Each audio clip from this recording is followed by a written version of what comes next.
Right, thank you very much for this kind introduction. I'll spend about 10 minutes sharing with you the story of Telstra's digital agenda. I'm very glad we made the incumbents doing well category as opposed to the other category, which might be named the Kodak category. So far it's okay. Now, we're looking at a time period of about 4.5 years, and back then we had very little in terms of digital capabilities in the company. It was early on in the times of David Thodey's appointment as CEO, which is now regarded as a great success. But at the time, the company was trading at about $2.20 share price, and this is after the government sold, I think, the company at $8 a share to most of the Australian public. So not so great.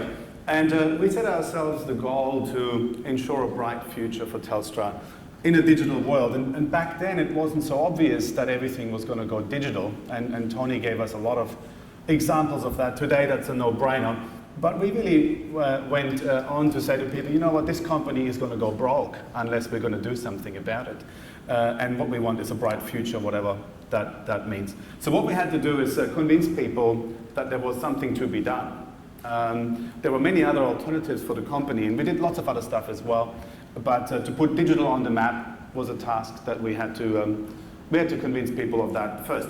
And then we said, well, where do we start? We have very little. Digital can mean a lot of different things. We said, let's start with the customer. So we set ourselves up as a channel business, if you like. So we said, let's build a website that actually works. Let's build a website where you can actually buy a product. And we really couldn't do that 4 or 5 years ago. We spent a lot of time on that, 3 years in fact, just on designing and building and deploying those channels. But we also had to convince customers to actually use them. At that point in time, many people were using internet banking and lots of other things, but they had tried to engage with Telstra on the web so often and failed that we really had to convince people it's time to come back and give it another go. To give you an example, if you wanted to register for our online account, the success rate was somewhere around 30%, so that's not great. So whilst we were building stuff, we also had to convince people to actually come and give it another go. And 3 years later, we ended up with something that looks like this, and roughly what we have today. So we've got a pretty large scale and very comprehensive digital channel set. It wasn't quite as clean, but we kind of did a lot of stuff, and this is what worked. We invested heavily in web and my account. We've got 7 million, sometimes 8 million, depending on who you ask, unique visitors a month. That's more traffic than most media companies, and obviously we're a big company, but those people are largely repeat visitors. So over time, we convinced people it's actually worth coming back. And for my account, it took 13 technology releases and something in the same order of millions of dollars to achieve that. We also thought it would be a good idea to have a mobile app, given we're a big mobile company. So we invested a bit in our 24/7 mobile app. It now attracts 2.6 million regular users. It's, I think, the biggest Australian mobile app. Commonwealth Bank is roughly the same. Again, it's actually becoming an asset as opposed to just something customers do to check their usage and all that. And we did start convincing people to use the app by saying, avoid the bill shock, use the app, pay your bills. And it's all pretty boring stuff, but when people can save a bundle, then they use the app. And now we're sort of slowly branching out into other things, from avoiding a negative to also doing something positive, but it's become an asset. Crowd support, who's heard of our crowd supporter? Who's tried it? Anyone? Not you guys from TD. Some of you. So crowd support is still early on in its life cycle. It's essentially a community support platform where customers help other customers. And it's great because they typically do a really good job as a crowd, but also it doesn't cost us anything. So we've got 1.5 million views and 230,000 members. But I think that could be 10 times the size if the guys who sit up here do a really good job in growing the community. Social, I'll say a bit more later on, it is not a great platform for service, but it's a great platform for us to demonstrate how the company is changing and to demonstrate that we care. We do about 40,000 inquiries that we respond to a month. We've got a dedicated team in Adelaide that does that for us. Live chat is a really important bridging technology between people who rock up on the website and want to do stuff, but it's not available yet, or certain features are not available, or they get stuck. And then the next best thing is live chat, which is essentially contact center employees or something like that, answering anything that people really want. So we do 350,000 chats a month now. It's grown quite a lot. It's about 1,000 operators, and it's approximately 10% of all our contact center volume. And that's kind of to help people who get stuck in one of those digital channels. So we're pretty happy with that.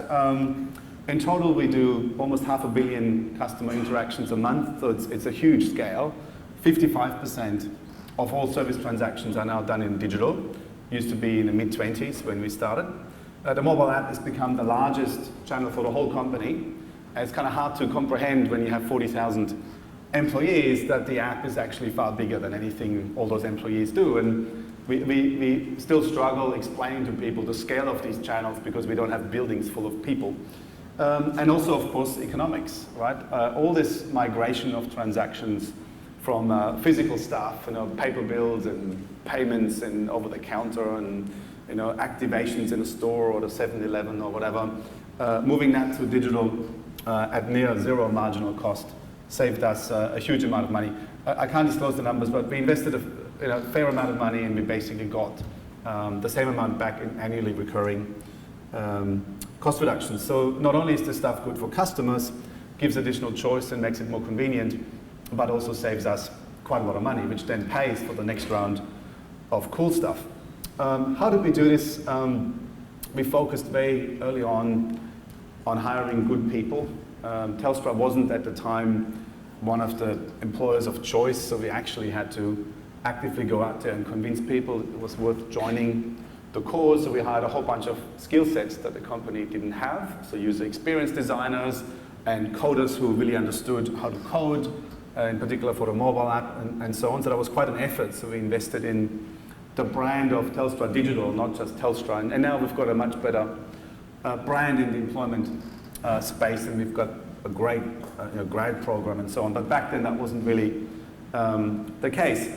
There was a whole bunch of technical work, a whole bunch of IT stuff we had to do, and that's sometimes a bit frustrating because we had to invest a lot of the money in just pure technology infrastructure.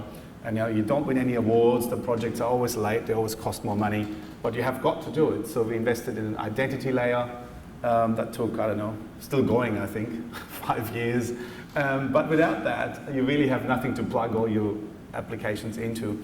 And that's part of the game, but you need to kind of have that in the background and have some stuff that customers can see and experience, and some things you can win some awards for. And that's where the quick wins come in, really. You have to do heavy lifting, that's really frustrating, and there's never any good news. You go to the investment committee and get another overrun, but you have to also get some quick runs on the board, and social was that area for us. It was one of the areas where we kind of made a point and we won some awards and the media is interested, and you really just have some fun as well. It doesn't cost that much, but you really demonstrate to customers, we really do care and we're here 24/7 and so on. And I mentioned the commercial results. All of that together allows you to maintain, I think, an agenda for a number of years. As opposed to having one project, you can actually have an agenda. And that brings me to where we are today. I mentioned earlier that we started with the channels and the website and all that stuff. That was only the starting point because we set out to digitize the company. So what we did is, based on the success of the first 2 or 3 years, we convinced the company to say, you know what, there's so much other stuff to be done. Many other areas of the company were still working pen and paper and old systems, high cost base and so on. So we declared this agenda that we call Digital First, which is basically digitizing the rest of the place. And really, I should show this picture probably. We're thinking about the company as a digital first ecosystem now, where we have different user groups. The customers are just one user group, and all those digital channels, that's just a bunch of systems aimed at that user group. But we've got other user groups, some of them work for us. So we've got 2,000 people in our stores, we've got 20,000 people in the Connect Center, and 6,000 technicians, the guys in the vans. And the fact that they're employed by us is kind of not relevant, but they're user groups that we could be doing something better with than giving them pen and paper. So for 18 months, the last 18 months, we spent time designing applications for those user groups, those internal user groups. We spent a lot of time in discovery, in co-design, in particular with the field technicians. So we had people going up the ladder and down the pits and all that, and trying to figure out how can we help them with our digital capabilities. And initially those people would say, you know, who the hell are you? You run the website, you know, leave me alone, I've got a whole bunch of technical stuff to do. And after a while it was pretty clear that we could be potentially doing a lot of good for these people. So the technicians, for example, described their day as, they described the door knock experience, for example, as a source of anxiety or stress. So those guys are technical people, they want to do technical work and fix things. Yet, more often than not, they were sent to appointments and customers were waiting longer than they felt they should have, or they couldn't actually help them because they didn't have the right information about the job, or whatever it was. But they described that whole experience as, when I knock at the door, and I don't know what to find what I'm going to find on the other side. And customers were describing the same experience on the other side of the door. They were waiting longer than they thought they should, and they didn't know whether the technician would show up or whether they could help them. So both of those people were basically with anxiety waiting for each other on different sides of the door, and really didn't try to make it work for each other. But what we did is we designed an app that gives the technician far more information. That was the 2 minutes. Is there a 1 minute as well? No? Okay. So we designed an app that really gives the technicians far more information and context about the job and the customer, such that they could arrive with less anxiety. And the same thing for the customer on the other side of the door. And we did the same thing for the other user groups. All of those apps are now in beta release, and we're going to scale all that stuff up towards the end of the financial year. So a few learnings from all of that. The burning platform is very important. I mentioned the share price, that helps. New CEO also helps. Right now our share price is pretty good. Also new CEO, but a smooth transition. So when you don't have one, you have to create one by telling stories such as the ones that Tony was telling you before. The best people, I mentioned, we focused on hiring really great people.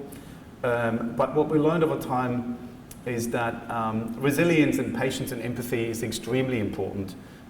In addition to technical skills. So when you send people out there to change the company and they're told to go away and pack their bags, that's not great when you're a technical specialist and you want to build a great app. You also need to be quite resilient and patient, and really understand also that other people weren't necessarily waiting for your app. So we spent a lot of time developing those elements of the culture. I say 4 first. I mean, it takes time to get it right. I mentioned 18 months. We're in beta. You can rush stuff out and you have an app, but nobody will use it. Just like on the App Store, people might not use the app. It's the same internally. When you build an app for employees, you can try and force them, they won't do it. And therefore we spend a huge amount of time building apps that the guys will actually want to use, as opposed to stuff that we want them to use because it saves us money or something like that. So it takes a lot of time up front, and that's why you need these awards and quick wins in social or something else to keep people excited whilst you're actually doing the work. And finally, people say fail fast. I don't think that's true. Failure is not a cool thing, and nobody wants to be part of your project or your agenda or your company if you fail. You can make mistakes and you can pick up learnings along the way, of course, but the whole phrase of failure is okay as long as we learn from it, I don't think that's very attractive for people. So I think you just need to set out to produce pockets of work, whether it's apps or projects that don't fail, that are successful, and set yourself up for success, not for failure, because that's really second best. And finally, there's other people in the company now that are actively working on digitizing the place. You've probably heard of Morodia or Accelerator. We've got an active ventures fund. They made about 25 successful investments, and we're engaging with the broad community with our digital summit that we run every year. Who was at the summit this year? A few people? Very good. Next year you should all be there. We had 1,000 delegates in Sydney, and that's our attempt to just engage with the broader community and the industry on the topic of digitization. So as you've seen from this morning, every incumbent needs to do something. This is what we've done and what we're doing, and hopefully it'll give us a few more years of life. Thank you very much. I'll pass on to someone before the